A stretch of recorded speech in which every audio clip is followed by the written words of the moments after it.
Hello, hello, hello. I've got a great follow up for us from last beer review, which was Samuel Adams Boston Lager. And I have probably what followed it as the next kind of American lager that kind of broke the trend. And what I've got here is Brooklyn Lager. It's from Brooklyn in New York. First brewed in 1988. It's 5.2%. So it's very much came a few years later than Sam Adams Boston Lager. So it's kind of like pedigree, not Marston's pedigree, as in small P pedigree in terms of when it was kind of going on, but it's sort of from a different part of the country. Um, so let's talk about the brand. Now, the Brooklyn logo is a really strong branding. They do a number of beers, but you see this lager now quite a lot in supermarkets and in pubs and bars and stuff. And the branding is really, really strong. You can identify it immediately. It's got this stylized B here, which is very, very nice. And they've got lots of nice stars as well. It's very, very, very, very pretty branding there. Not boring at all. Now, there's even got. I do like these. Got little stories on the neck. So let's read the little story from the neck. Brooklyn Lager is a direct descendant of the pre-Prohibition favourite Vienna lager style, displaying a firm malt centre supported by refreshing bitterness and a floral, dry hopped aroma. A true American original, it's smooth, refreshing, and versatile with food. Whether it's your first craft beer or your 100th, you'll find Brooklyn Lager as robust and inviting as ever. Well, let's see if it is inviting or not. Let's crack it open.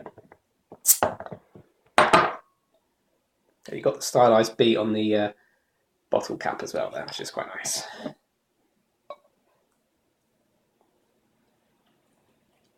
It's quite dark for a lager. Okay, so I'll go through the tasting notes. A warm amber colour. That's absolutely true. It is definitely a warm amber colour. There is a bit of head on there. That's quite nice. Spicy floral hops mingle with toasty malt on the nose. Let's try that.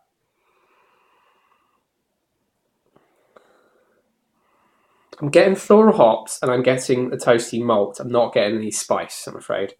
On the palate, that balance continues with sweet caramel malt at the base and perfumed hops hovering just over the tongue, uniting in a smooth, dry, crisp whole. Well, let's give this a go. Cheers.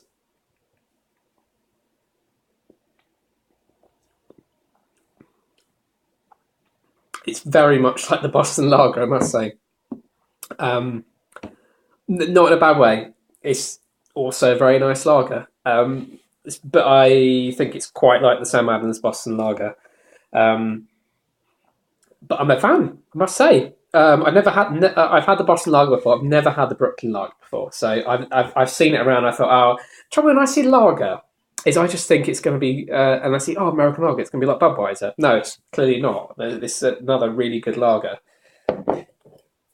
I've had some. The American lagers are great, as well as if you add them to the like the Schiehallion I've done, and a few others, the Pilsens I've done, the Stiegel Goldbrau from Salzburg. Um, there were some. I think my mind has been well and truly blown by having to do this challenge and learn the fact that what I thought was essentially just watery nonsense in a glass or a can or whatever. And there is still a lot of lager out there. When the word lager evokes bad things for me, when I actually realise that actually lager and pilsner done right is a worthy beer style in its own right. Same as the dark beers I've been doing. I've been really enjoying those. That is really good, and it goes well with food apparently. So I'm gonna leave this one here. I'm not gonna waffle on much more. I'm gonna make this one quite short, and I'm gonna go eat some leftover curry from last night, which is gonna be lovely. If you've had this American lager or any of the other pilsners I've done so far, let me know what you think. Um, which do you think is better, Brooklyn Lager or Boston Lager? Oh, by the way, my litmus test, I forgot about that. Yes, definitely have this. If I see this again in a pub that on car scales only got like Doom Bar, I'll definitely have a bottle of this every time, as long as it's not too expensive. Um, but like, comment, and subscribe. Tell me what you think of Brooklyn Lager if you've tried it before. If you've not, go and try it. Maybe go and I would get a bottle of Boston Lager and a bottle of Brooklyn Lager and compare and contrast. I may do that at a later date, but I've got a lot more beers to drink and try first. Okay, see you next time. Bye.